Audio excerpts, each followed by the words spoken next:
Here we are again, another episode of Blurry Creatures. We're excited to have Chris Baumgartner in the house today.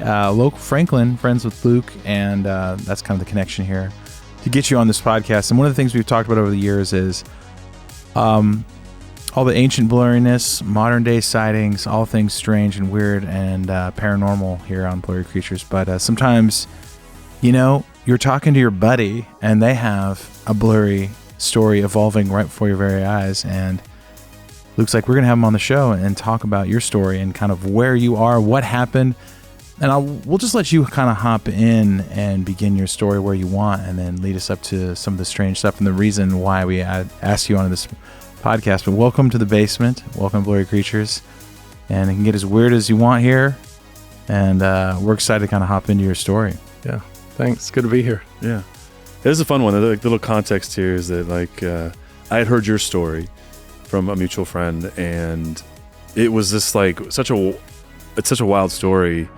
And you know, like Nate said, our show is a spectrum, right? It's like things from Bigfoot to, you know, miracles, who built the pyramids, miracle dreams, who built the pyramids, ancient history, and we've talked to Dr. Craig Keener about miracles, and we've talked about gifts of the spirit and stuff like that with Michael Miller. Yeah, and we've touched on this, but your story is very unique and in the sense of, and as Nate said, it's unfolding here daily. It's still going, which is, you know, I'm not going to give away any of this, you know. Thanks for coming on the show.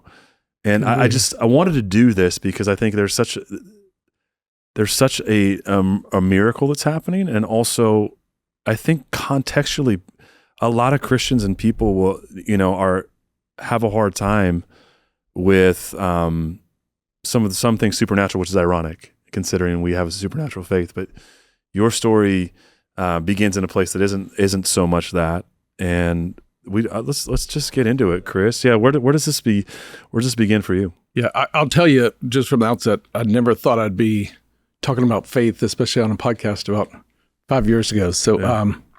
I was born and raised in Middle Tennessee. Right after college, spent better part of 20-something years working in biotech. So I would help commercialize products for mental illness as it moves from clinical stage to commercial stage. And did that at increasing levels of scale, rinse, cycle, repeat.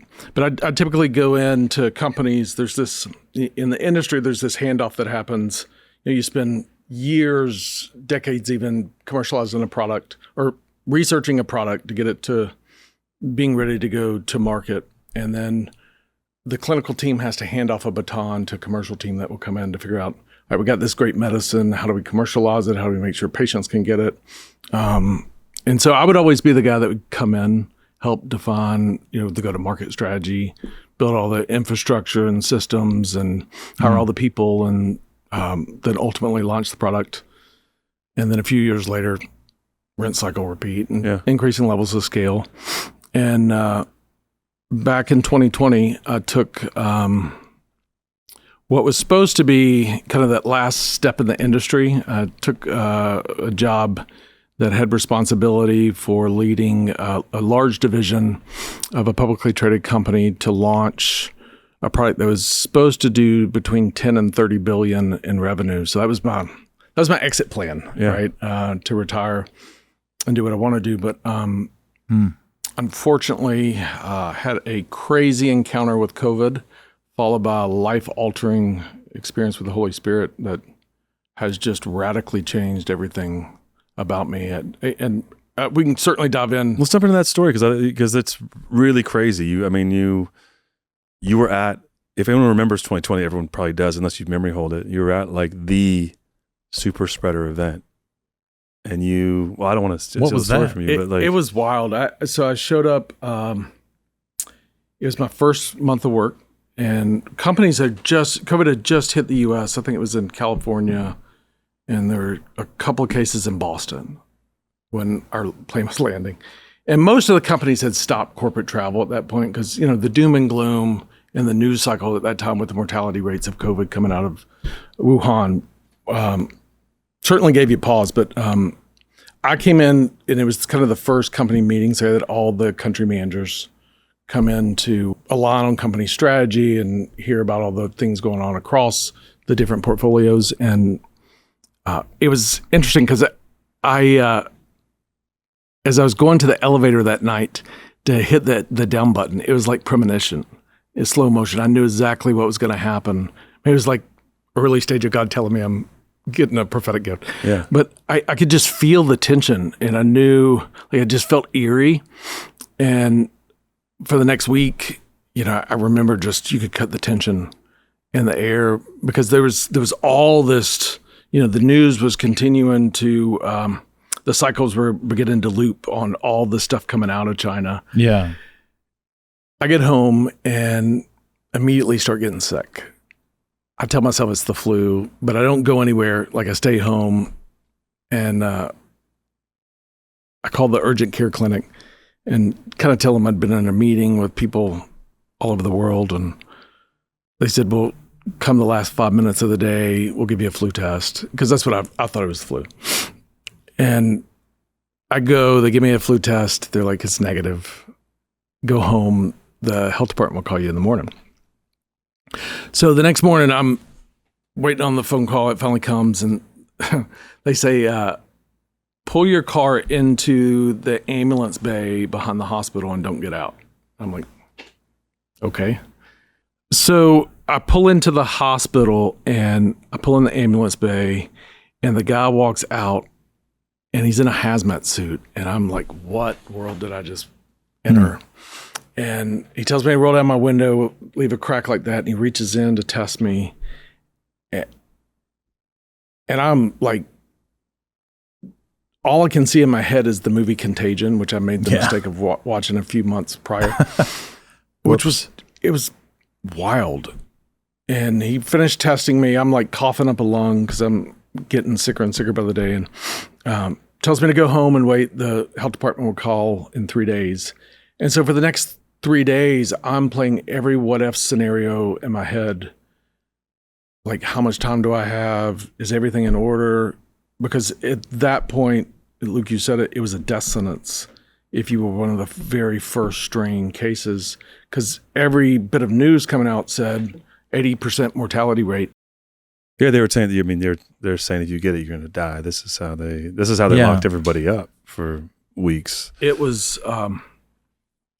And I'm just trying to stay positive for my son and for my wife. And 3 days later, I'm literally driving home from picking Carter up at school. It was 4 p.m. I can still see the sun coming through the windshield when the call came in. And it was Tennessee Director of Health, and answer the phone, and they say, we won't let you know that you've tested positive. You're the first confirmed case of COVID-19 in Tennessee. At that point, it was pretty much just in California and Boston, from what I remember. So it's early days. And then the conversation shifted into, for the next 45 minutes, here's everything the governor is going to say in the press conference the next day. And the last comment was, and by the way, you can't call 911 because we'll have to make special preparations if the hospital is going to receive you. Here's a special number. I just remember thinking, man, that is so comforting to know that I got a special number. But they couldn't answer anything. And you learn a lot when you go first about population health management.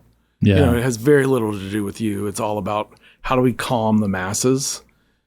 And I went home and I'm just thinking, how do I tell my wife, and how fast is this going to continue progressing? How much time do I have? And the next morning, the minute the press conference was over, our phone just blew up because they had released enough HIPAA information to where you could get online and put in about 3 Google searches and my face would pop up, because most of the executives at the company I worked with were in Boston. And news of the super spreader event had just started to break out of the Boston cycle. And, the Tennessee news led with, man takes flight from Boston to Tennessee with COVID. Wow. And they basically named where my son was, how old. And so it was quickly apparent who I was. I mean, we had every national news agency, every franchise of every national news agency calling after the press conference. And it was just like, You know, Luke, we spend a lot of time diving into the strange, the unexplained, and the blurry edges of reality. But sometimes the most weird, strange thing is looking in your refrigerator. Yeah, that or asking your wife or significant other what they want to eat tonight. Yeah, exactly. But we can solve all those problems. And we have here with Home Chef. Home Chef delivers fresh ingredients and chef-designed recipes conveniently to your doorstep to simplify your cooking experience. And the users of leading meal kits have rated Home Chef #1 in quality, convenience, value, taste, and recipe ease.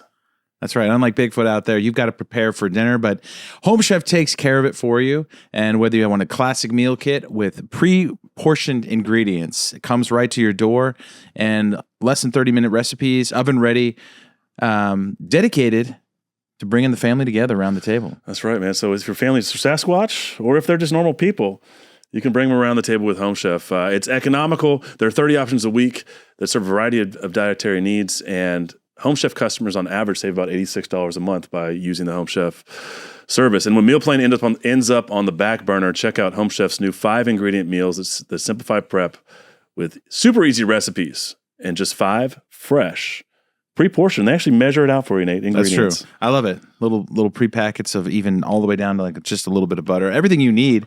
Makes it easy for us ADD people out there who are on the run, trying to catch as much blur as possible out there. That's right. And the jalapeno popper chicken with corn and zucchini is phenomenal.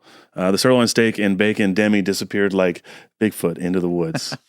So for a limited time, Home Chef is offering our listeners 50% off and free shipping for your first box, plus free dessert for life as long as you're a member.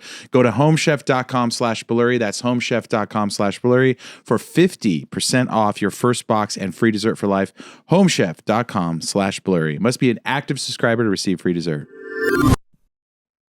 It was the first time, I think, in the history of a pandemic, you had a face and a name to attach it to. Patient Typically, zero. you can kind of get sick, behind the scenes, and then figure out when and if you want to share anything. And So you were the poster boy because, I mean, realities of realities. Nate had said this, like, the reality is probably that COVID had already come to Tennessee anyway, but you become the face of, inadvertently, because they're trying to, damage control all this from a state health situation, but you become the guy, patient zero. You're like Will Smith out there. You're going to survive. I mean, we not only had a front row seat to what was going on, I mean, we were now part of the storyline. And like, I learned my wife and son's test results on the news. They didn't even call me. And we're having to deal with this mass panic that's starting to unfold on our front lawn.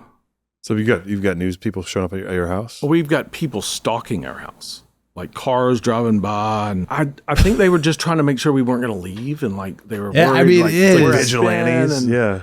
Talk about, just looking back on it now, I think we can all laugh a little bit, but at the time, you must have been just like you're the boy in the bubble. Yeah, I was bubble boy. Yeah. I mean, literally, because funny you mentioned this. For the next 3 weeks, I mean, I just kept getting sicker and sicker, and I didn't want to get out of bed. But my wife and son were having to deal with all this just mass panic. Did they get sick as well? They didn't, no, which is crazy. That is crazy. Yeah, to this day, my son's never gotten it. But I'm watching like all this unfold, and my son's 14 at the time. So imagine like all the things he's getting from kids at his school. Yeah, sure. Like we were getting hundreds and hundreds of people dropping by our front porch, bringing food, bringing cards from their kids, 90% of which we didn't even know. It's kind of amazing because I think, like, if I'm hearing your story, my thought would be that, like, people are angry and people would want to leave, because we saw so many people treat their neighbors like they had the plague. Yeah. Or go brown shirt and start reporting their neighbors if they went outside, if they didn't wear a mask outside, all the crazy stuff that even in Tennessee we saw happen. So that's actually kind of cool that you had this community that came around you and said, hey, we're here to take care of you. Well, the first 3 weeks, I mean, you definitely saw some of that. Yeah. But there was this piece of God started showing up, and it was just beautiful. And I watched this unfold, and I felt compelled to share it just on like social media to friends and family. I didn't know news reporters were kind of stalking my Facebook page or whatever. And the minute I did, it ended up in every newspaper in the world the next day. And the interesting thing about your comment of bubble boy, my wife had talked me into putting on this bubble wrap, like they put in boxes and stuff. She talked me into like covering myself in bubble wrap to send to my niece to cheer her up. She's a nurse and she was working in ICU, and it's just to make a bright spot in her day. But she taught me into posting that with the message to friends. I didn't realize that was going to be the picture in all these newspapers, which is not really how you want your moment of fame. Well, you could have really. But it was crazy. Like after that, the calls continued. I mean, Oprah, you name them, they were contacting us to just. I think people wanted to hear a different narrative. Yeah. Knowing now what you know, you could have ultimately trolled the news so hard. Could have went out in like front yard and like walked around, stumbled and fell over, and like in a Speedo or something. It'd have been scandal. You could have been just trolling the news every day doing something, but you obviously you believed it too, and we all did. Yeah. Especially in like at least a couple weeks, everyone was like, "Whoa." Listen, I lived it, and that first strain again was the real deal. Like it was. I mean, if it got you, I think I coughed for like 2 months. Yeah. I remember trying to do the podcast and coughing in the middle and editing out all these coughs for you. I remember that too. For like, yeah. I was just sitting there going, man, I'm still coughing. I've been editing out coughs for 2 months now. Yeah. It was brutal. Did you have any after effects? Oh, I definitely think so. Yeah. Definitely feel like my memory wasn't as strong. Couldn't recall things. Like I remember in the beginning, because all we have to do is remember all the episodes we've done. That's all we have to do. Like in terms of like building on each episode builds on the next one, and you kind of learn a little bit more as you go. Since we started kind of fresh, since we don't have a lot of paranormal experiences ourselves, it was just hearing other people's. And I was like, man, I can't remember. Who did we interview 2 weeks ago? It just started to like get foggy. But that's. Yeah, I got long hauler really bad. Heart, brain fog. Man. But I had to. So I get sick and then have to roll out of bed and figure out how to go hire hundreds of people and stand up a business unit. And unfortunately, when I put a message out on social media, news coverage picked it up and it put the entire story of the event that I was out back in a news cycle. And so I went from being really sick to then having to work in this environment where I was asked to give a public apology to our CEO. And over what? That post you made? That I had spoken out, which it was again to Facebook, and the message was really positive. It was a message of faith, be the church. It was trying to change the narrative, but it put the company back in a news cycle. And so I was careful on the wording. If this caused any distraction to patients getting on therapy, I apologize for that because it's never something you want to do. But for the next 2.5 years, I had to work in an environment where you could cut the tension, with a knife. And then 2.5 years later, just like that, the music stopped. We'd spent all of this effort to commercialize a new therapy, which got approved. And unfortunately, due to a Medicare decision, the drug business, your business model is based, your customer's really the payer that, pays for the drug. You're focused on the patient, but if the payer doesn't pay for it, it's makes it really challenging. So we had to shut our business down in June of 2022. So I'm walked this 2.5 year journey that at first I thought was separate from this chapter. Mm-hmm. Now I know it's one.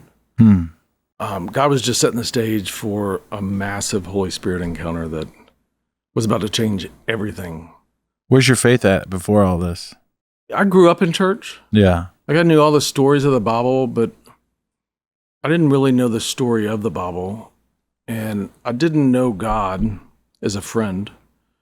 And so I knew God as a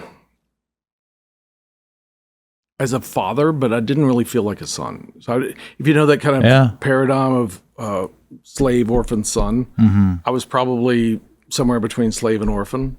where I felt like I needed Like to do everything. a little more than on a my own. cultural Christian. Oh, 100%. Like we weren't involved in organized church per se. We went to church, but I always kind of kept an arm's length.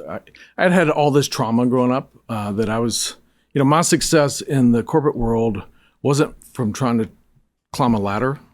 It was really running from demons, and the harder I worked, the better I did, and it became a self-fulfilling prophecy. I didn't have to think about this. And it took a long time for me to realize, purpose isn't something you chase; it's something you carry, and that's kind of what God was starting to open up. I remember there was this really before things get crazy or blurry. Yeah. Music stops. I decided I'm going to take a 1-year sabbatical because my marriage was on the rocks. During the last 2.5 years after COVID, I'm working 60, 70 hours a week. My schedule is literally in 15-minute increments from 6:30 a.m. till 7 at night sometimes. Fully scheduled all day. Fully scheduled, no break. Because, you still got all this responsibility of, standing up a business unit, making sure, you can meet all the corporate expectations, investor expectations. And there was just no pause. And so at night I'd drink enough bourbon to just go to sleep. And it had put a big strain on my marriage. And I didn't realize how big a strain. And I had such bad brain fog, and my relationship with God had fallen, was fractured severely. And so I said, well, I'm going to take a year, kind of get healthy again. And at the end of the year, I thought, well, it's going to be easy to get back in, just for perspective, in biotech, especially if you do a lot of startups, at a minimum, people are going to want to sit across from you just to learn what you've learned, steal what you've learned, if you will. Yeah. And I thought it would be really easy to jump right back in. But for the first time in my life, I couldn't get a phone call returned. And I'd always been pursued, like whether it was, being recruited to companies or even people having to wait to get on calendar because of just the size of the organizations that I led. And for the first time, it was like stillness. And I made the mistake of reading Dante right when that stillness hit. And if you've never read it, careful, it will wreck you. But the book Dante opens in the Inferno. Midway through life, I found myself in a dark wood alone. And man, it just hit me to the core because I was in my 40s. I was all alone. I commuted to work for 2 decades, all over the U.S., mostly the Northeast. And all of my friends were in other parts of the country. There was nobody here. And I remember thinking, if I died tomorrow, who'd come to my funeral? And it was just like that look in the mirror, like, who am I? Like Dark Night of the Soul. Huh? Oh man, it was the start of a very dark chapter. And I was still in the dark chapter from COVID. But God was really just bringing me into a Hebrews moment where he was about to shake everything in my life that could be shaken. Because I went from never having to worry about money to 1 year turns into 2 years. Not even be able to get a return phone call from anyone in the industry, which makes no sense because I've had wild success. And then I thought, well, I'll just get a job locally. I've got a master's degree and and healthcare. We're in the healthcare central. Healthcare capital, and I've always scaled companies from zero, or divisions from 0 to 300 million, 0 to 500 million, 0 to 700 million. And so I knew how to grow business. And I thought, well, it'd be no issue finding a job locally. And literally for 7 hours a day, I'm trying to put a day together just to network into getting in front of someone. And it was like I'd walked through the valley of shadow of death, that God was holding me in a headlock down to rest and wouldn't let me up. Couldn't get a return phone call. And after the second year of no paycheck, in the corporate environment, you do well, but a lot of your compensation at higher levels is tied to stock that wasn't vested. Yeah. And so I didn't have an exit, and there's only so much margin you have, to work off of. And my son's getting ready to go to college, and so we're starting to have to put on hold everything we'd planned for his senior year.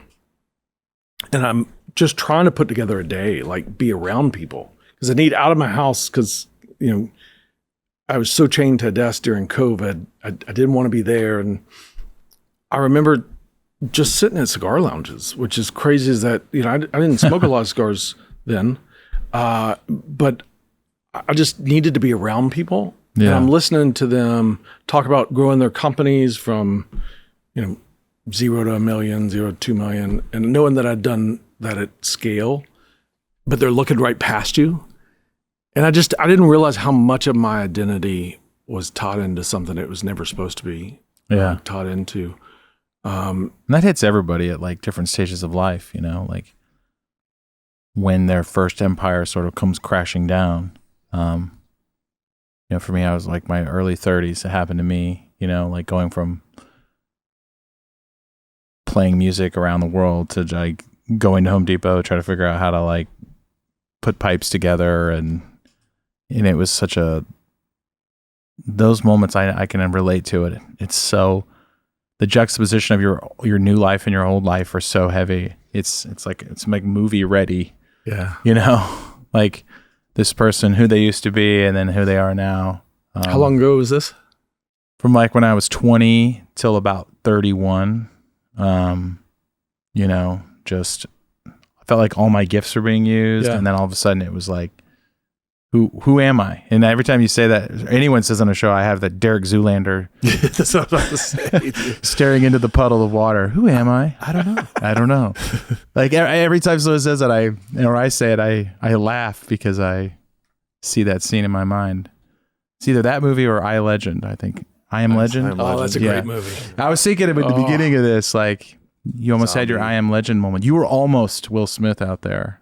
All the rest of us just got it later and tanked, and then you could have been. It was a little different though when it came later. But that's what we all thought. That's what we thought was going to happen. But that anyway, that new to old life, Count of Monte Cristo kind of like. Oh yeah, it's a great film. Dude. Who did I used to be? Book. And we all have that. I mean, some people they're born successful. They're born to do something. They do it their whole life, and you're like, I don't know what that's like. But some people have that sort of easy road in life where they don't reinvent themselves several times, Yeah, I think sometimes God has to interrupt our plans, not to ruin them, but to rescue us from them. Yeah. And for me, that was certainly the case. And I remember, that whole COVID experience literally could be a movie. I gave you the very high level cliff note. But there was so much searching and all of that and just trying to fight for air. And I remember it was actually last March of 2024, right before all of this encounter that I had. I'm 2 years plus into a sabbatical that was supposed to be a year, no paycheck. I've gone from never having to worry about money to clipping coupons in Kroger because I don't know how long it's going to last. And I need like something to fulfill me. And so I volunteered for Tim Tebow's Night to Shine. And it's a prom for mentally handicapped adults. And I get paired with this guy named Pee Wee. And he's like in his mid-50s. He's got Down syndrome. And the minute he walks in, it's held at a mega church here in Franklin. The minute he walks into the auditorium, I can spot him. He's got this white tux on. He's got this smile that just lights up a room. And the very first person he as he's entering the room, he grabs the first person he sees. Hi, I'm Pee Wee. You look wonderful tonight. Hi, I'm Pee Wee. Thank you so much for volunteering. Hi, I'm Pee Wee. Thank you so much for being here. We're going to have a great time. And there's like this huge receiving line stretching across the auditorium. And he's got a bunch of people waiting behind him trying to get in. And, there's always that awkward pause when you enter a room. Like, how long do I hover? Do I keep going? Do I not? He's fully locked into every conversation until it naturally ends. The guy could have Bill Clinton taking notes. Like he was on how to work a room, but it wasn't like superficial. Like he was truly investing in every person he saw. He finally got to me and, kind of set up the night for him and told him we're going to have a great time. And the most powerful moment of the night happen. We're on our way back to the back of the building, and you could hear the music coming out of the back room because it's supposed to be a prom. And I'm watching this elderly lady with cerebral palsy being escorted out. And it's clear she's about to lose it. She'd gotten overstimulated from the music. And I can see everybody just starting to part out of the way, like just giving her space. And they're moving as fast as they can out of the auditorium or out of the music room to get her fresh air. And I'm watching Pee-wee, and he's positioning himself like right in her path. And they get closer and closer until they're from me to you. And Pee-wee hits a knee. And I'm like, what do I do about, like, do I nudge him? Do I not? As I watch the people escorting her, and they're coming around behind her, like, how do we get him out of the way to get her out? And he looks into her eyes, Nate, and he's not looking at her eyes. He's looking into the depths of her soul. He's like, I'm Pee-wee. You look wonderful tonight. And instantly her entire demeanor changes. Like, she went from almost about to lose it to like radiating joy. And I felt like the hand of God came down and grabbed me by the neck, because I came into the night asking myself, God, what is it I'm supposed to be doing in this next season? What purpose am I supposed to be chasing? And in that moment, he told me I was asking the wrong question. The question I needed to be asking is, God, who have you created me to be? I mean, it's a fundamentally different question. Yeah. And in that moment, I'm looking at Pee-wee down on his knee, and he's seeing the depths of the person in front of him, radiating joy. Like, his presence is felt, but he's not, here I am. He's coming in, there you are. Yeah. And I felt like God was setting the stage for a wrecking that was about to happen. Yeah, it's like, so Pee-wee was on a different frequency and you could see it. 100%. And I came out of that night just so blown away, but yet, like, I'm starting to kind of see my life reorder, but I'd never, all my friends had moved off, and then all of a sudden I had this moment where God started opening door after door after door, and they weren't jobs or anything that related to fixing my monetary situation. It was friendships and relationships, and I went from 0 community to 10 to 20 to 50 to 100, and it was kind of weird because I grew up in church, but you kept your church in church, and you didn't bring God outside of the church. Maybe at night when you said your prayers before bed or whatever, or at grace, before food. But these were like, you'd be hanging with a group of gods, and it would break out in prayer. And at first, it freaked me out. Like, I wasn't used to that, the level of depth, but I could tell God was doing something. Like, he was surrounding me with authentic relationships. And I found myself spending more and more of my day, when I was done trying to find a job, in prayer and, just trying to understand what God was doing. And then this moment happened where a friend said, hey, I think you're supposed to go to this guy's church and have him pray over you. And I'm like, at this point, I'm desperate. I'm 2.5 years in with no end in sight. I'll try anything. And so I go to his church. I wait for him to get done preaching. And I walk up front. And by the way, everyone knows who this is because he's been on our show. Okay.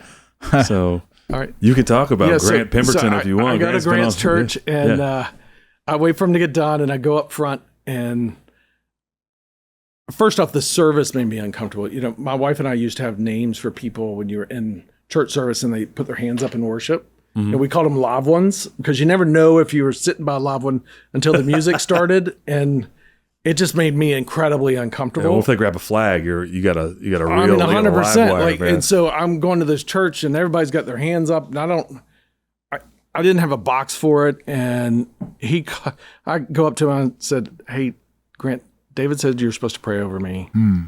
Something about baptism of the Spirit." And he said, "Okay, let's do it." I'm like, "You mean like right here in front of everybody?" And he's like, "Yeah, let's do it." He calls up a couple of missionaries, and they put their hands on me, and I'm so uncomfortable, but I'm also desperate. And they start praying. And a couple minutes into the prayer, Grant leans in and says, "Hey, don't freak out. You may hear something." I'm like, "Bro, I've been hearing shaka something for the last minute." He's like, "Don't freak out. Just relax." I'm like, well, of course I'm going to hear something now. You just told me I'm going to hear something. So my brain's going to make me hear something and make something up, right? Yeah. So they finish praying. I get a couple more words. I'm just looping phonetically in my head so I don't forget them. When they get done, I beeline out of the church because I am like fish out of water, so uncomfortable with the environment around me. I get to my car and I write down phonetically in my notes to my phone what I heard. And I get home later that day. I get busy, and later that day I remember that, what had happened, and I pull out my phone, copy and paste it, and to ChatGPT, search every known language. Does this mean anything? And it comes back, perfect Hebrew, praise the Lord, bow down before him, is what I heard in Hebrew that he was praying. He wasn't speaking in tongues, he was just praying, but that's what I heard in my head at the time they were praying over me. And it freaked me out so much. I didn't even tell my wife for 4 days. Because, I worked in... How'd you hear it in your head? Like, audibly? I heard audible... And you don't know what it is. You're just like, okay, It's I'm not going to like, phonetically... it's not like in your mind? It like kept coming syllable by syllable. Like I kept hearing shaka, shaka, shaka. And then more would come. And you don't know Hebrew, right?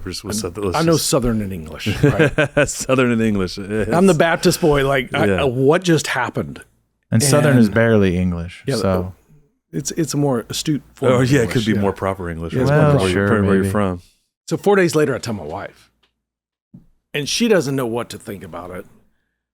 But she started to see, like, me lean more and more into faith, because when you go through an area of stillness and God has shaken everything that the world tells you are so that he can rewrite who you've always been made to be, it does start to transform, you at your core. But she hears this and I don't know what to do about it. She doesn't know what to do about it, so we file it away, right? Do you think at that time it is Hebrew, or or do you know it is, or do you think it is? No. I when I first put it in, it was search every language. Does this mean anything? Like, does any language have these syllables? And then that's when it came back, literally perfect Hebrew. Not just modern Hebrew, but ancient Hebrew, which is wild. So that or Fozzie Bear, right? Remember he's kind of waka waka waka waka waka waka.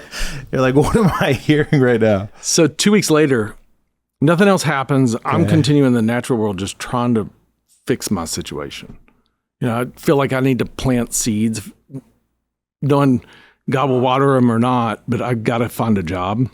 So you're kind of in between, like, skeptic, believer, like something's happening, ship's about to sail, I know it's coming.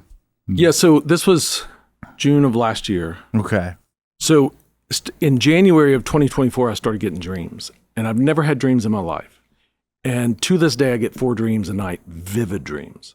And so I at least started, I didn't have a lens to like know how to interpret them, but I was like just putting them in, like, does this mean anything? And all of them are suggesting, that there's this period of healing that was taking place. God's bringing in relationships. God's preparing you for, what's to come. And it didn't make sense to me because at that point in time, I didn't know dreams were a way God spoke to you. That would happen around this time. And you're becoming a live one. I'm slowly. The hands are still in my pockets at this point. But 2 weeks later, we're in the large church we attend here in Franklin, and it's during worship, and they're singing that song "Holy Forever." When the angels cry, "Holy," and my wife sees me pull out my phone, and I'm typing in the notes. She's like, "What are you doing? We're in the middle of worship. Put your phone away." And I got to know because I'm hearing gobbledygook in my head. Yeah, and I copy and paste it. And it comes back, the song we're singing, word for word in Hebrew again. And my first thought was vindication. Like, do you see this? I'm not crazy. Yeah. Because most of my time in biotech was severe mental illness. Yeah. And there's a point in time where I almost felt myself slipping into clinical depression because everything had been stripped away. There was no relationships. And I thought, well, maybe it's advanced to something else. But now for two times in the last month, I've heard a language that I don't know that's spoken into a situation I'm experiencing in that moment. It Just at church, or is it just at church? Okay. Made no sense. So that is, you're hearing the song you're singing as you phonetically are typing it out. It's the words of the song in ancient Hebrew. Wild. That's wild. Yeah. Wild. Maybe God knew I was hard-headed and he needed to hit me over the head, because if I was thinking something in my head at this point, I would think it's me and not him. I walked out of the church and I like beeline, started calling 2 pastors I know, Grant being one of them. Like, what just happened? This is the second time. Grant was so casual about it. Just relax. It's all good, man. Language of men, language of angels. I'm like, yeah, but is it a male voice or a female voice? Have you ever heard a voice in your head, just like even internally? Yeah, that's what it is. It was just in a different language. I just some people will describe hearing like an actual voice. I've had that happen, but not with this. Not with this. Yeah. Okay. This is just like I'm hearing this word in my head, and I'm just trying to phonetically, syllable by syllable, spell it out. Anyway, the next 2 weeks, I'm still continuing to lean in. I mean, my faith is growing more and more because I've had some encounters. I'm having all these dreams. I finally get to this point where I'm in this kind of community discipleship program, and the guy's talking about how God speaks to you. And I remember challenging him about, but has anybody in this room ever heard God talk to him? Like, let's be honest. I'm calling them out, and they're all looking at me like, of course we have. I'm thinking the skeptic, no, you haven't. Yeah. And the guy looked at me. He speaks Hebrew, bro. You haven't heard it? The guy looked at me and he said, well, have you ever had dreams? And man, I have to get up and leave the table, because the day before it was like a 2-day class, and the day before they were talking about like how I was wrestling with God, and just not giving up control. And the night before that night, I had a dream about my son being in a fight, and I rush in and break up the fight and just wrap him in my arms and won't let him go, just hugging him like I love him. And I realized when he said, have you ever had dreams? That's how God also speaks to you. I had that dream that night before, and it wasn't my son, it was me. And God was the one wrapping his arms around me. Like, I'm here, I've got you. And I'm now realizing, okay, God has been speaking to me in dreams, but I'm still skeptical because it's all new. Because you're Southern Baptist, right? And I'd been so busy that stillness made me uncomfortable in and of itself. And 2 weeks go by, and I finally hit a breaking point, because nothing I could do in my own strength was opening a door to any kind of employment. I couldn't even get a job at Home Depot. I mean, it made no sense at all. And I'm almost totally out of money. I'm almost 3 years into, without a paycheck. And up until this point, I'd probably had a salty discharge of tears in my life 10 times, because I had so much trauma. I just put up walls and I just lose it. It's a Monday morning, and I'm just boo-hooing. And I'm like, God, your word says whatever you pray in your name, if it's in your name, you'll give it to us. I'm not asking for a job. I'm not asking for provision. Just show me you love me. Over and over again, that's all I'm praying. Show me you love me. Show me you love me. 8 a.m., 10 a.m., 12 p.m., 3 p.m., 7 p.m., 9 p.m. I got no job, so all I got time to do is walk around and pray. And I'd spent all day praying this prayer that I think is the most unselfish prayer I've ever prayed. And God was nowhere. And I was so defeated, and I go to bed and I'm just like, I'm done. And the next morning I'm waking up, and it's probably out of habit that I continue doing my devotional, but I lean in and I come to a passage in Romans, the Spirit will pray your deepest longings. This is where the story gets wild. And so I'm like, fine, Holy Spirit, search my heart. Tell God what it is I've been trying to tell him. I don't feel like he can hear me and I can't hear him. And I go take this walk.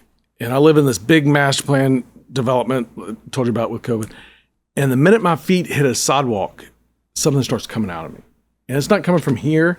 It's coming from like the depths of my gut. It doesn't sound like me tonally. It sounds totally different. It's in another language I'm guessing is Hebrew, because the first 2 times were Hebrew. And for the next 45 minutes, I'm walking around the neighborhood, literally looking over my shoulder, just hoping nobody sees me because I'm prayer walking. And because I'd think I was a nut, right? Because some crazy guy walking around talking another language. And I remember getting to the last minute of the walk, and I stopped and I say, God, I want to believe this is exactly what I asked for, that Spirit searched my heart and told you what it is I've been trying to say, but I need proof. Like, I'm still a skeptic. And I record what it is I'm saying, and I get home and I send it to a translation service. I don't give them any context. I don't tell them if I work in biotech or finance or real estate. I just say, translate this Hebrew to English. So I'm guessing first 2 times was Hebrew, maybe this is Hebrew. And this is what comes back. I thank you, Lord Jesus Christ, for this day. Thank you, Lord Jesus Christ, for this day. I don't know if you can hear me, but I can't hear you. I can't hear you. And then the second part was, the Lord is with you, and I am with you, and I will be with you, and I'll be with you, and I'll be with you, and I'll be with you, and I'll be with you, and I'll be with you, and I'll be with you. I'm here today to show you who I am in this world. I am where I've come to hear how you should obey me. Will you accept me like you did? If you follow the words of my Holy Spirit, you'll be with someone like me. You'll never change. The Father, the Son, and the Holy Spirit are together. And bro, I get this, and I'm like, wow, moving straight from orphan to son, like far into son, because I now realize supernaturally the creator of the universe has just spoken directly to me. Like, every prayer I thought I'd been praying, it's what we all face, right, and struggle with is, God, are you in our situation? Do you hear our prayers? And yeah, I don't know why it happened. Maybe it's because I finally got to that point of complete surrender and desperation and God met me in such a powerful way. And I get this, and I'm like, I'm not going to look for another job. I know he's telling me in dreams now that he's in this situation. I don't know where it's going, but I now trust wherever it is. I don't want to be out of his presence. Like, I've just had the second biggest supernatural encounter I've ever had in my life. First one's a whole other conversation. Something bigger than that. Yeah. And so I quit looking for a job. I have this peace though, like God just spoke to me. And 2 weeks later, I mean, it's like a movie unfolding, right? It's crazy. And this is a 5-year journey. This isn't like 2.5 years, because I've just walked through this crazy COVID experience that I thought was separate, but now I know it's not. And God's been in it all along, just slowly rewriting or reclaiming my identity. And 2 weeks later, random circumstance, I finally get a call about a job, CEO of, doing exactly what I did in a field I knew how to quickly scale, grow, and exit. It would have completely refilled my tank. Financially? Yeah, financially. Yeah. I could see the exit. I was like, great. All this has been for that, right? It's what I've done for 20 years. It makes total sense. Finally, the doors are opening. And then I'm at this hang with a bunch of buddies, and I bump into a friend of mine that I hadn't seen in years, and he's like, what are you up to? And I'm not about to tell him my crazy story. I just tell him I've been on sabbatical, and I ask him what he's up to, and he says, I'm looking for somebody to come scale my companies. He runs custom home building, architecture, landscape architecture, civil engineering, interior design, land development, kind of full real estate stack. And would you want to talk to me? And I'm like, I'll have coffee, but this over here makes all the sense in the world. That's your wheelhouse over there. That's yeah.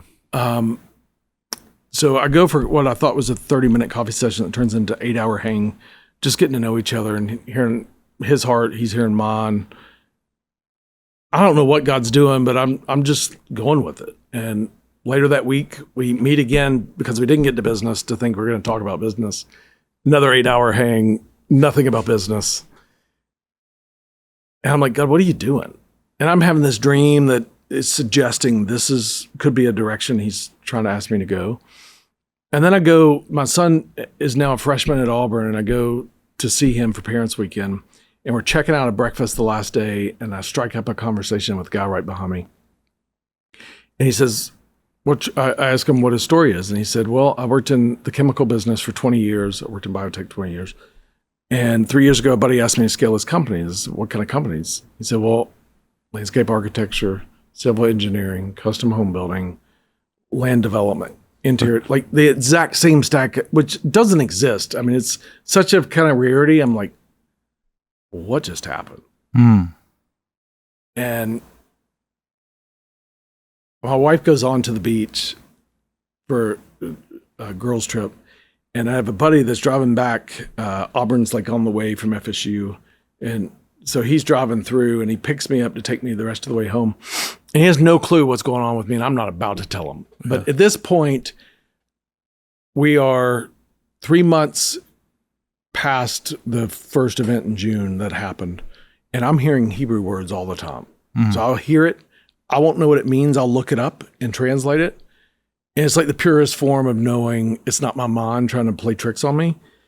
And I'm having this private conversation with God. I'm like, God, I know I'm like squarely in the middle of your presence. I'm having conversations with you every day for the first time in my life that are so supernatural. If this is the direction you want me to go, because every Hebrew word I'd had up to this point was like spiritual in nature. And so I'd never heard anything like it in the natural world. So I'm like, God, if you want me to go this direction, I need the word building or construction in Hebrew.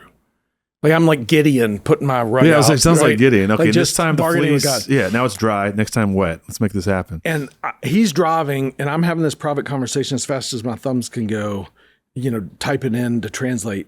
And the first one was like, go, be sent. The next one was go on a mission. And the next one was fortune, fire within. God is present. But it's like God saying, I've already told you what to do. Yeah. Go this direction. And I'm like, no, I need the word building or construction. Like I've not gone through this crazy 5-year journey to miss you now. I need you to tell me divinely, go this direction. And then the next word that comes back was God is in the building of every man. And I text Chris, who's in the audience watching. And I'm like, this makes no sense. But everything like in the natural world says, I need to go this direction. And God's saying, go this direction, which are like total apples and oranges. Yeah. Right. I mean, and then I get curious because I'm having all this stuff happen. And Grant talks me into just coming to hear him speak at a conference that he's doing in town. And I've never even been to church conferences at this point, much less a charismatic conference. Right. And I go, and they've got this keynote speaker from Egypt in. And she comes up to me and she puts her hand on my shoulder and she said, I got a word for you. And I'm like, okay. And she literally starts reading my mail. I see you moving into real estate. I see you advising, buying and selling, all these real estate. I see you, it's not just one company, it's double prong company. And I see you scale. Like it was so wild, but it was like the fourth confirmation I'd had God wanted me to go this direction. So I said, yes. And that's really where this story starts. Like all the crazy stuff led into all of our past that we think defines us. It just points us to our future, right? And God's always writing a larger story. We just have to get out of the way. And so the minute I said yes, like to this day, almost every single day, people show up at our building. Sometimes one, sometimes 9 people. And some of them are on calendar, some are not on calendar. And we end up in this discussion of faith for an hour to 2 hours every single day, which is morphed into this whole other thing. After I joined Chris, who I work with, asking like, where do you pray? Because I told him my full story, and which is a lot. And there's this place I go. We all have like a secret place, which I always thought was goofy to say. What do you mean you got a secret place to pray? You don't pray in your bedroom or whatever. And then I found one, and it just happens to be on the highest buildable point in Franklin, and it's sacred space to me. And I go up there every day, every morning to pray. And I've had so many like crazy encounters up there. That Chris, when I first started down this journey, we both knew God was doing something, and which is just a testament to his faith, because he didn't need a supernatural encounter to know when God's moving, nor does anyone, right? God talks to us all in individual ways, and our life is judged by the fruits, not the gifts. Mm-hmm. And, my wife has been on this journey even to this day, and if it wasn't for the fruits, like to see the total transformation, it's so much to kind of wrap your hands around. But anyway, Chris said, hey, can we go up there and pray? And I'm like, sure, I'm happy to. Take him up there, and it's like the Spirit of God falls down on him. He has this massive Holy Spirit encounter. He comes back, he tells another partner in our companies about what happened, and then that partner brings his wife, and they come up. Spirit of God falls down, massive Holy Spirit encounter. Then they tell people, and now every week since last December, every week, every other week, we've been praying over people. It's like worship and prayer. Nothing organized. It's intimate. Like, I've kind of tried to guard the sacredness of it. And I have two rules. I don't invite anybody. Like, I feel like if I invite someone, that's me trying to engineer what God's doing. I wait for them to say, hey, I heard about this. I'd love to come join and check it out. You guys came, and I'd love to dive into that if we can. Which happened. Luke said, hey, I really would love to come. I want to see this. And But we try to keep it intimate and small. And I can tell you, I've watched the Holy Spirit fall over 100 times, and I've tracked what's happening after. And it's like this whole new level of freedom. And I don't know, like, I don't think you have to have a supernatural. I know you don't have to have a supernatural encounter to have an intimate relationship with God. But there's this piece that when you know he's in your circumstance, when you know the God you've been praying to and you've been reaching out to and you've been searching for in desperation, sees you, hears you, and is right beside you, it changes everything. Mm-hmm. And it's that level of release that's happened. I mean, I've seen healings, which we'll talk about in a minute. I've seen deliverances. I've seen things I could never put into a concept because it's never talked about.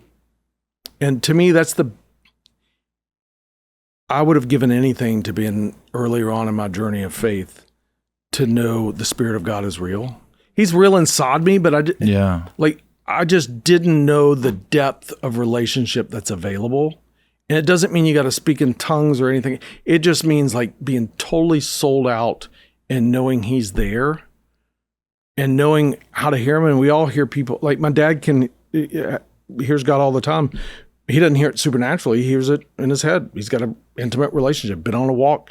So it's more about the fruits in your life, but man, it's watching it change people's lives and watching the awakening that's happened and listening to what God's telling me in dreams. Like my dreams are 10 times better than any of these stories because Chris and I have watched multiple dreams. God tells us and then they later come true. And like gives us words to speak into people that like we talked about earlier, which I'd love to unpack. There's when you start getting words for people that have nothing to do with you and you're just try not to screw it up. And you're like, God, what do you want to say? It changes everything. Chris, why do you think you personally had this experience? Like, maybe that's something I'm sure you've wrestled with. You're like, of all the people, why do you think this particular experience with the Holy Spirit happened in the way it did with you? Like, is it because you're such a skeptic that it had to happen and repeat, or do you think? Because that's the thing you wonder. Like, it's like the whole idea, like, why did God heal one person and not heal the other? God speaks differently to all of us, and this way is crazy, supernatural to hear ancient Hebrew and not understand what you're hearing and have this. Have you spent any time kind of being like, why do you think this happened to you? Yeah, I mean, there's a lot to that. The first experience I think may be related. I don't know. The supernatural experience, which was in 2010. But I think it's a point of total surrender. It sounds wild to us, but in other countries, this is normal. Yeah. I mean, and we try to like put it off on an island like it's weird or you're different or you're crazy. Not in our space, but yeah. And I think it's because we are so dependent on ourselves to do anything. And it took God totally humbling and shaking everything about my life. Interesting thing was, when I left my last employer, I heard in my head, I'm going to take everything away and then I'm going to give it back tenfold. My wife heard, I'm going to restore all the time that was lost. I was with my last employer 127 weeks to the day. From my last day at my last employer to my first day in this new journey was 127 weeks to the day. From my last paycheck at my last employer to my first paycheck at my new employer, my bank account had zero. It was almost 3 years, no paycheck. God's the way He works. It defies our natural logic and how we try to explain away. So I don't know. Like I think an encounter with the Holy Spirit is just an invitation to go deeper, right? And it's a reminder that God is constantly pursuing us and wants to have a deeper level of relationship with us. Yeah. I don't think you have to have it. I think God just wants all of our heart. And whatever form that looks like. With me, I do think there was a level of skepticism. I think there's a level of what He's telling me is coming, at least, in my individual assignments. We all have an identity and calling, and assignments may change. But I think that's a component of it too. But I think there's an awakening happening. I mean, you can be doom and gloom or not, or believe end times, but in the last days, I'll pour my Spirit out upon my people. And I'm watching that happen live time. I'm watching it happen. It happened last week. Prayed over someone, similar background. They got a spiritual gift for the first time. And I'm watching my friend Chris go from the same upbringing I had to now he's getting words of knowledge for people. And, I'm seeing this like spread like wildfire. And people, and I think that's what God doesn't, to answer your question, the cry God hears doesn't come from a stage or a platform. It comes from the floor. And to me, it's that level of humility and just giving it all over that I think opens up a deeper level of relationship. Like Joel 2, was it Joel 2:25 to look it up when we were talking about God promises restore the years the locusts have eaten.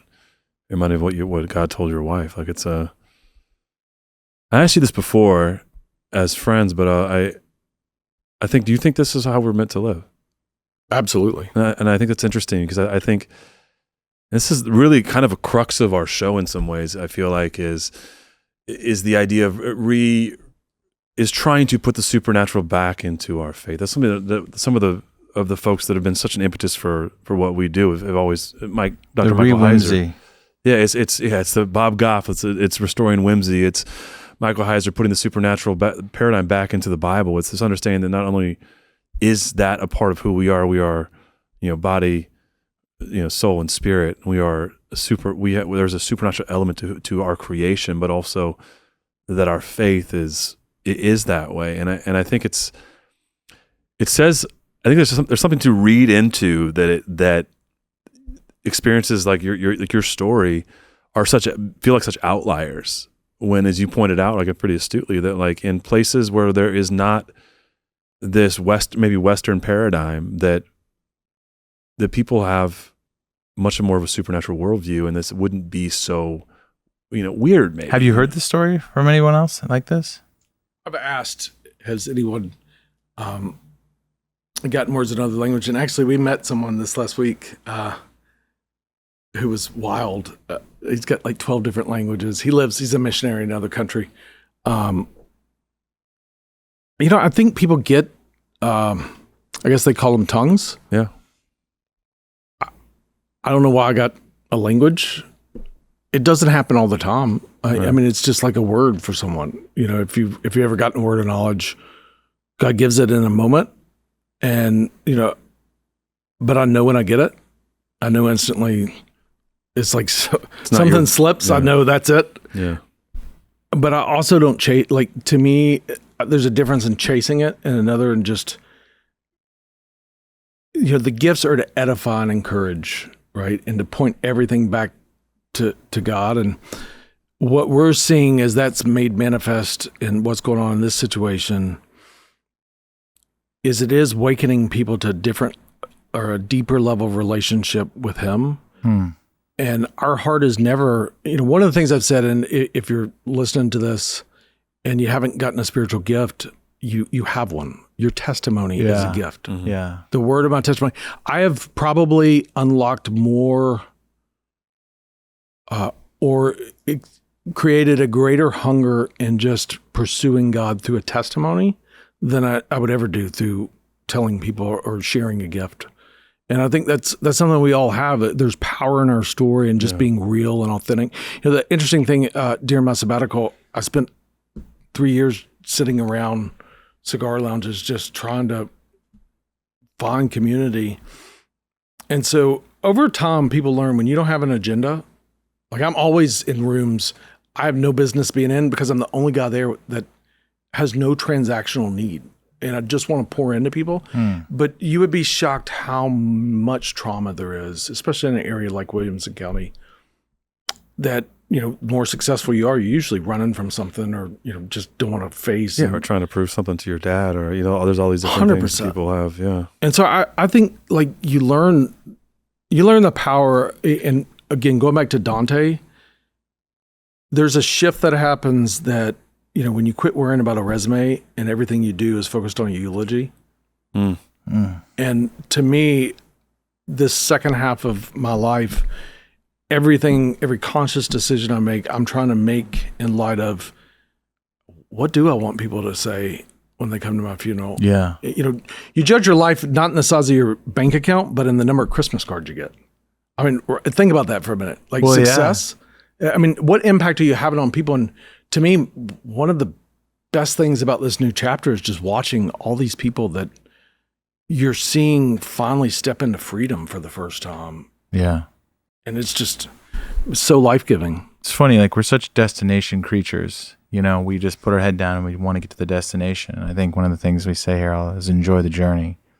And I think the conversations we have from the get-go, there is no destination to this conversation. There is no arrival place. We don't figure a lot of these things out. It's just the posture of humility and wonder, and we don't know where we're going to go. And I think oftentimes, podcasts have a very clear, like they know exactly what they want to do to hit the algorithms, to go here and there. And I think for us, it's just, man, let's just jump into the weird and wild and see where it goes. And I think a lot of this life here is in a journey with God to connect with Him. Who cares about all the accolades and success? Once you get them, you kind of look back and go, man, am I happy? Well, am I connecting? There was a golf tournament just a few weeks ago, Scotty Scheffler, number one golf player in the world. I don't know if you saw this interview he did. It went viral.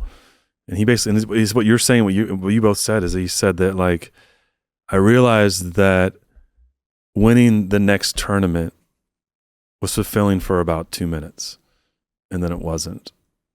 And he had this whole, and he kind of got trolled and made fun of for some of it. Some people got it, but his whole point was like, I worked my whole life to be the number one golfer in the world, but when I do win, whether I just won the Open recently, like the British Open, they call it the Open now, and he's like, it's fulfilling for about 2 minutes, and he's like, what's fulfilling is being a dad of my kids. It's these intrinsic things that you can't quantify, which is really interesting because I'm sure you can relate in some way. Successful people that made it to the top of the ladder, and they go, "Man, that was cool, but that just isn't it." Yeah, and I think we all know that deep down, but people still strive. If we can just get to that destination and get to that retirement thing, we can just sell that company, we can just win that tournament, we can win the Super Bowl, these things will be the end all be all, and when people get there, they find out, man, someone said analogy said that, like, people climb the ladder their whole lives. It's like when they reach the top, they realize that they put their ladder against the wrong wall, but you don't really realize it until you get there. That's like a frequency, though. That's like a frequency that people live in. And you're talking about going up here, and then all of a sudden you're kind of a little more weightless, but it's more fun. I mean, there is freedom in knowing, and I said it earlier, but purpose isn't something you chase. It is something you carry. And I think sometimes God just has to get us out of our own way to do it, and to realize we're made for so much more. Yeah. That's what said. Yeah. I'd love to hear, I mean, you guys have listeners that tune into your show a lot, but you got to come up. Yeah. I could just tell you like how I ended up there. I can speak to one thing real quick. I remember at the end of my music career, there was a moment in my looking back, I wished that I would have been able to step outside of myself and whisper in my ear, this is as big as it's going to get. This is the moment you've been waiting for. And for me, it was only 500 people, 600 people sold out show, right? Or our headlining tour or whatever, that we'd worked for like 6 years to get to that point, right? But it was like, in my mind at that time in my career, I thought, we're going to the House of Blues, then we're going to like small amphitheaters, we're going to keep getting bigger. And that wasn't the case. And so I had a 10-year gap of like you said, just mine was 10 years of like, what do I do? How do I feel? This is crazy. I was signing autographs, and I'd be like in sweats, dad mode at like the local store, and someone would be like, were you the singer of blah, blah, blah? And I'm like, yeah, that was me. I'm just looking haggard. Like, what are you doing now? I don't know. Great question. I don't know what I'm doing with my life.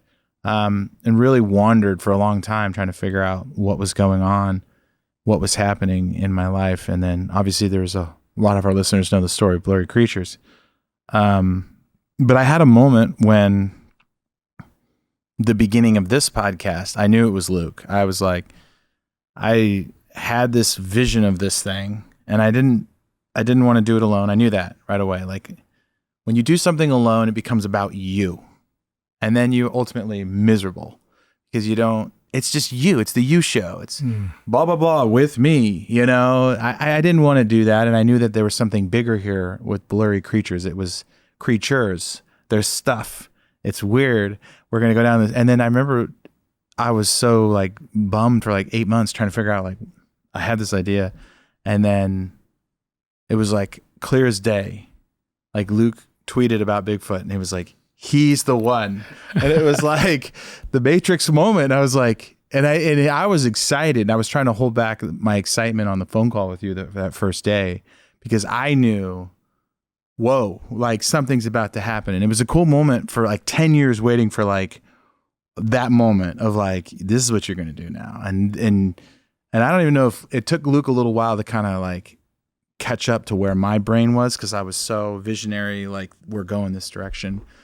But Blurry started in that sphere of like trying to trust and have faith and listen to God's voice. And like I was a Southern Baptist kid too. So, you know, Luke had more of church experience that was prophetic and gifts and things. And mine was like, there was like 4 dudes, pastor sat in these like red velvet throne chairs on the stage. And like, it was just intimidating.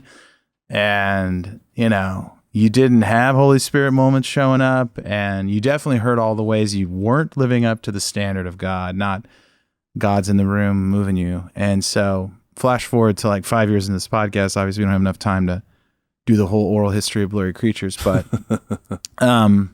but throughout this podcast, I've been like hearing little things here and there. And I called Luke the other day, and I was like, hey, what are you doing tonight? You know, just happened to have a couple days where we didn't have anything going on, and we get in these cycles where we're working all day, every day. And I'm more work when the energy hits, and usually hits later in the day. And then I'm working till late at night, because that's where the good stuff happens for the creatives. He's like, oh, we're going to the Hill tonight. You coming? And I'm like, sure. Yeah, I've heard about the Hill. I had no idea what the Hill was. I thought the Hill was. But I was also like, you got to ask Grant. Yeah. Because I don't know if I can invite people to this, you know? Yeah.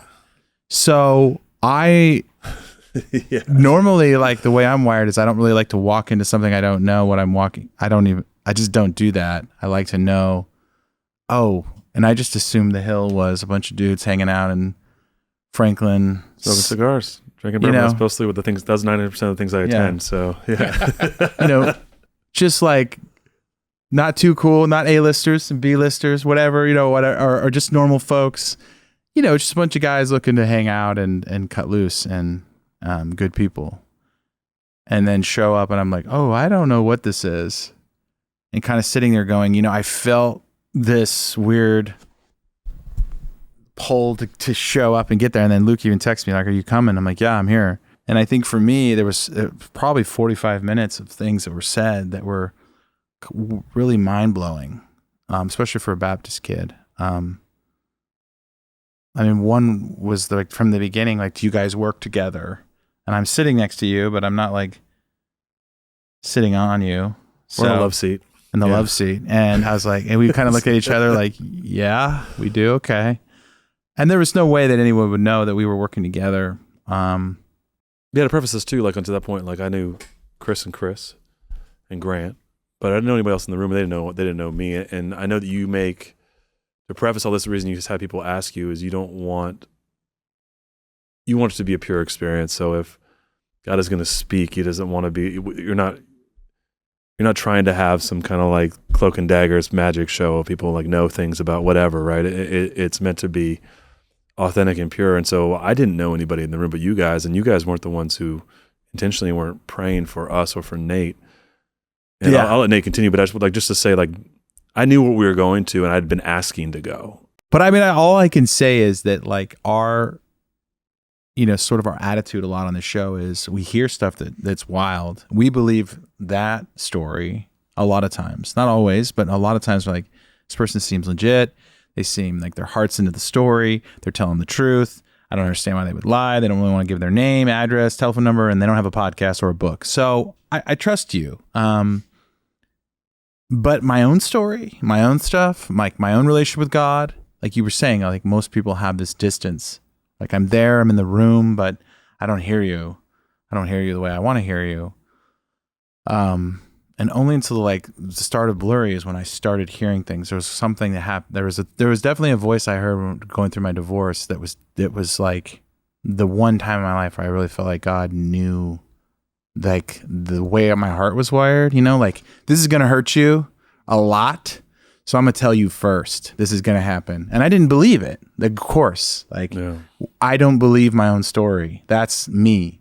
That's my life. I was like, there's crazy stuff happening, but I'm out there like trying to like grind and work and prove myself to somebody, So obviously things got emotional like pretty quick. Like hearing those words come at you, you're like, I don't even know I'm carrying this stuff around, So, yeah, I mean, it was wild. I think, when you hear things that you carry with you, like what you think about yourself, I think that's something that like takes a supernatural encounter, like God saying, no, this is what you think about yourself. This is what I think about you. So that was heavy. And both Luke and I were getting like shotgun blasted between everybody. And we were like, I don't even know what's going on right now. And everyone else was there. It was like walking into like, you're supposed to be here. You don't know what you're getting involved in, but doing this for 5 years, it was kind of cool. Like a big break of like, I was ready to hear things that I think a lot of Christians would write off, wouldn't want to come, wouldn't want to show up, because we've been investing in everyone else's story. What's your story? What's your story? What's your book? What's your thing? And we haven't really given to ourselves a whole lot. We've been sort of running ragged trying to produce this thing, make it our job and keep the lights on and compete with 1,000 other podcasts and take care of our families and our kids. And we don't think about ourselves a lot. And we don't, he hasn't seen creatures. I haven't seen anything. And so it's always everyone else's world. And then all of a sudden it was like someone flipped the script and said, here, how you experience this. And so for me, it was just kind of hearing like, I'm proud of you. Yeah. And I would say too, that like, there was a part of this prayer session that was people were praying for Nate, and I look over and like Nate's crying, like weeping, and the things that people are praying for and praying over Nate, strangers who don't know him, are things maybe only I know. Maybe less than a handful of people maybe in the world know.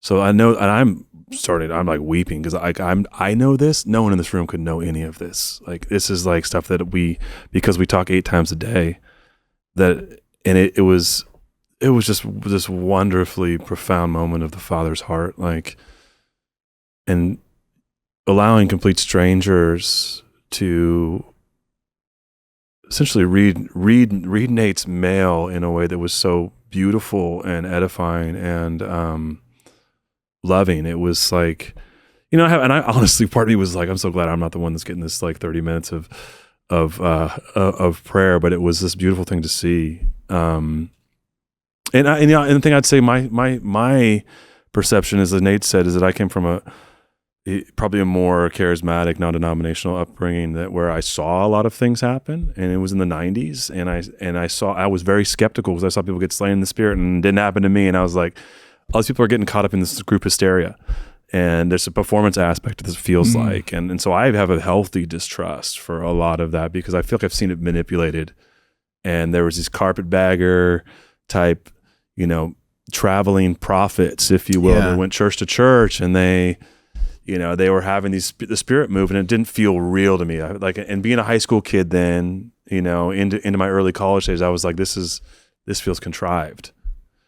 And so, but I knew that also had the flip side of that, knowing like, I know this is real though, because I've experienced enough to know this happens, but I'm very, very skeptical about, more or less about what happened to me, right? I can believe that for you, Chris. I believe your story, I believe that for you, Chris, and yeah. But I think that moment was really cool because, prophecy in and of itself, and we've done an episode, if you will, a little bit touched on these things, is supposed to be this uplifting, edifying process, and it's the gift above gifts, above all gifts, Paul says, right? And it was just really cool, like see the Holy Spirit move, and like to your point, it's like it's so interesting. Like I think it's so interesting and cool to see God moving, like where we live, and doing this whatever's happening is completely organic and authentic and of God. And I know people will be skeptical when they listen, but it's like, we walked into that room and I kind of knew what to expect. Nate got blindsided. He got like okey doked into this prayer meeting, Yeah. But there was so much there that happened that like was God moving, and it was completely authentic. And even to the point where like my part of the story is I'll delicately as I can talk about this, like my son was going through some medical things like that. We were really fraying at the end of like, what are we going to do about all this stuff and I knew I wanted to pray about it because I'm like, hey, as long as things are God's moving here, let's do this. And Chris had come over at the end of this meeting, more or less, and I was say, hey, can we just pray for my son? Like, and Chris's response your response is the best. You're like, yeah, I don't know if I have any good words for this. I don't like doing this, and I don't know what to say, but let's go for it. And you proceeded to essentially pray over the 2 areas of his body that needed to be healed. And we had just been at like the highest level specialist the day before to see what happens. And we go home, and the next day, it was like a light switch. Everything was different. Yeah. And they had told us that for him to return to normal, it would take minimum 6 months mentally for him to return to not being afraid and to being and I'm talking I know I'm talking generalities, just because it's my son, I don't want to, but it was going to be this long process of him healing completely from this ailment. And it was, since that day, he has been like flipped a switch. It didn't take 6 months, it took 6 hours, or even if that, I don't know. And I remember I called you and you were leaving for Montana because it had been a week. And I wanted to just be like, okay, who knows what's going on with this? And I was like, bro, I think something happened. And you were on your way to Montana. Jack's been different, so different since the Hill in the best way. And it was a miracle. I've seen a few miracles in my life, and this is one I will testify to, is that God, he did something he didn't have to do, which is the beautiful part of having a good dad, Craziest thing about that story, I told you this, but there was so much happening. And what I love about this is it is pure, right? Yeah. And it's not any word you get, any prayer you get, had nothing to do with the person like that was giving it. It was like making room for God without any type of stage or whatever. But the interesting thing was when we were praying for your son, I remember in my head thinking, because someone was next to me and it was kind of loud, and I felt like my words were fumbling. And I even asked at the end of the night, "Hey, can I get a do-over?" Without distraction. You did. You texted me like, "I'd really like a chance to pray for Jack again." And so when you called me, I thought it was to set up time to pray for him. And that's the cool thing about God is our words don't even matter. Like that to me, it's like all of this, every time something happens, it's like a deeper level of faith in what God's, because I'm still a skeptic too. Yeah. The interesting thing about your name, Nate, do you know what it means? The biblical Gift of God? gift of Nathan? God, but also the skepticism piece. No. So I think in the Bible, Nathan was Bartholomew, right? Who was initially skeptical of Jesus, and then the power that brought as his skepticism moved into faith, and how that translated into others, which is, as you were telling your story, is kind of a cool reminder. Yeah, it's Of crazy. how God works prophetically in your life. But I appreciate that. I appreciate you guys trusting. And we tried to just stay out of the way of what's happening, and now it's like the crazy thing. I think this is something anybody can take away. You don't need the experiences. But I was telling this morning in a study we were in, and I know if you got. First off, I've spent a lot of time with Craig Keener. He's my phone a friend. Is this normal? You call Is it Craig. not? I love that. I didn't know that. But I'd met him, and because he had heard a little bit about my story, he was willing to just kind of listen. Yeah. Because I needed like somebody unbiased, because I've not been in the church world. I mean, we go to church. I don't want to. I mean, I've spent years discipling my son, but the movement of the Spirit is new, and so I needed someone to kind of keep me grounded. But one of the pieces, and I know there's some context here, so people that are deep into theology, do with it what you will, right? But one of my favorite stories in the Bible is the story of the Good Samaritan. And, I know the context of it is help those in need, but think about it for just a minute. You got two guys that are rushing down the road to get to a platform worthy of their calling, and they changed nobody. Mm-hmm. One person saw the road as the calling, and he changed a life. Mm-hmm. And now I get the ceremonial and cleanliness and other things contextual, but I mean, just put yourself in the mind of these guys that are like, that's their job. That's their calling, is to pour into other people. Yeah. I mean, they're really just buzzing past someone. So I guess to me, the take home message that I try to remind myself every day is, you usually don't meet God in church. You meet him in Uber drivers and cashiers and, people standing next to you in line. It's just, will you remove yourself and your agenda enough to lean into the moment and just see what God may do? And the minute you do, that's, if there's really like a secret sauce to seeing God work, that's it. Availability. Yeah. Right. I mean, it's just Pee-wee's lesson number one, be available and pour into the moment.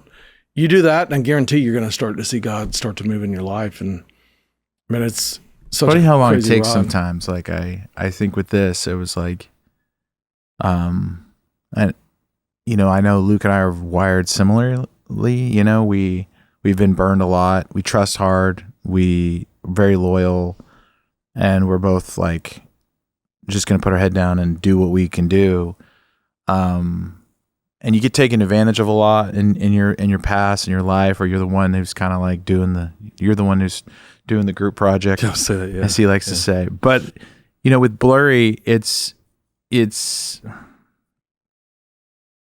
often feels sometimes like it went its own route. It was supposed to go its own direction, and I think that sometimes we're just supposed to take care of each other in the middle of like this crazy journey we're on, because we're unearthing all this stuff that we don't even know what to do with. We're not smart enough to figure it out. But kind of understanding like with this, because you never really get to the end you never really like get to the conclusion, that this podcast has sort of forced us to just enjoy the journey, because there's really not a lot of answers to these crazy things. But what a cool experience it's been, and it's been way bigger than we could have imagined. And I think that had we hadn't had those experiences before we started this podcast, we would have ruined it. We would have turned on each other, or we would have made it about us, or we would have wanted it to be a certain way. But I think having failed or kind of succeeded before this, it was a really a cool timing wise. But I think for me, it's always felt like God is a little distant. He's always far away. I don't understand. Seems like there's a lot of pain. I always feel like I feel intense, and it's always hurts. It doesn't feel like that resolves ever. And just that night, it was like that was like called out, and also just like, but I'm here, and a skeptical kid could hear it for the first time. And I think if it wasn't for Blurry, we probably wouldn't have been able to hear these things. It's funny how, you can do something that's like your job and still be the skeptic, still be, asking the harder questions and going, I don't know. What is this? Is this guy legit? Not legit? I don't know. But we were ready that night to just have a moment, and I'm still unpacking it. I've still been thinking about it since. Like, I remember that's what was said. Wow, that's wild. So, and usually in my life, the conversations I have for the 50th time, 3 weeks later, 2 months later, about an experience, I know that experience was something powerful. So appreciate you coming on and getting me to cry again. Bastard. And I just think, and I love, like, my final thought would be, Chris, I love your story because, like, what I understand is that, like, God will go to extraordinary lengths to speak to us if we want to listen. One, and two, when He does speak, it's just I love you. Come back to me, obey me. It's this beautiful message of a father, and I think I think God, like you say, God is moving, and I think your story is powerful, and I'm honored that we get to share some of that with our people, because it's timely. It's timely and it's amazing. Yeah. Listen, thanks for letting me come on. Thanks for also trusting enough to come up and experience. I mean, that I don't invite, but one of the best parts of this, whatever this is, wherever this is going, is watching God move on a daily basis, just because people are willing to lean in and, challenge what they think is real and what's not. And I'm just as skeptical about certain things. And I hope I never lose that, honestly. I mean, I have belief. And so to me, there's belief in God and 100% belief in walking in authority of that belief. And I absolutely believe that. But then I'm also skeptical of what I see, man. We're imperfect. And so I think, if anything, it makes me hunger that much more to dive into the Word, to measure the Word and the fruits against what I'm seeing. And I mean, it's interesting because I've experienced this with my bride, who's amazing. I know we've talked about this a lot in our office. The evidence of a changed life has nothing to do with the Word or anything else. It's, do you love Jesus more? Do you love people more? Do you surrender your own agenda to meet people where they're? That is a Chris I wouldn't have known 5 years ago. And it wasn't because I was trying to drive up a ladder. It was just, I didn't have margin.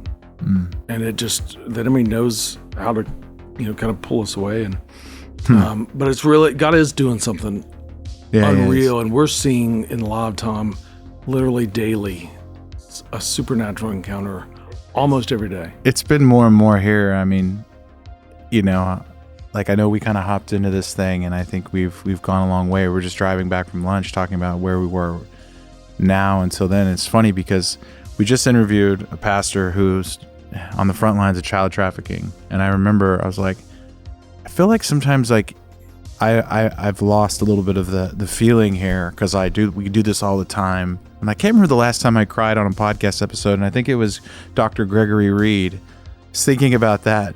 He was telling about child trafficking and stuff, and I was thinking about being a dad, and it just brought it out of me. And then the next episode started getting emotional. It's just funny how that goes, right? And I think the only thing we can do here is try to be authentic and real. And I think when I walked in the room, I was ready to just, I don't know, God, like clearly everything I've done in my life is my way. I've screwed a lot of things up. So maybe you know what's better for the podcast. Maybe you know what's better for my life. Maybe you know what's better for my future, my relationships, my friendships.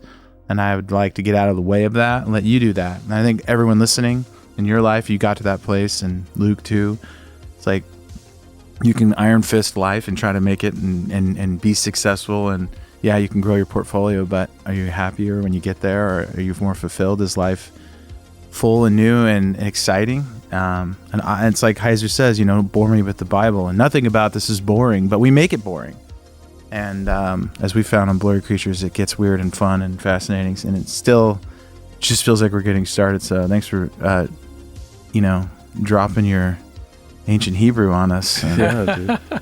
Keep sending those words over. I want to hear. I want to hear them. If you ever do find Bigfoot, I'd love to know, because he's got to be an introvert, and I'm sure he spends a lot of time thinking and has a perspective on how spiders know to put their webs like right at face level when you're walking through the woods. Yeah. Well, he's got his own weird language. Yeah. So if ChatGPT said it was Bigfoot language, we would have had a whole nother conversation. Yeah, we would definitely. Well, thanks for being a friend, man. I really appreciate it. Yeah, thank you. This is fun. Guys like you and Grant, Chris Field, those dudes, you guys are doing some cool things, man, and you're impacting lives, and I want to encourage you in that, and that the power of your story is so wild. I think we could have probably spent 6 hours and gone back to 2010 and done all of this, but thanks for letting us share that, trusting us with that. I appreciate that. Yeah. Thanks for having me. All right. It's fun.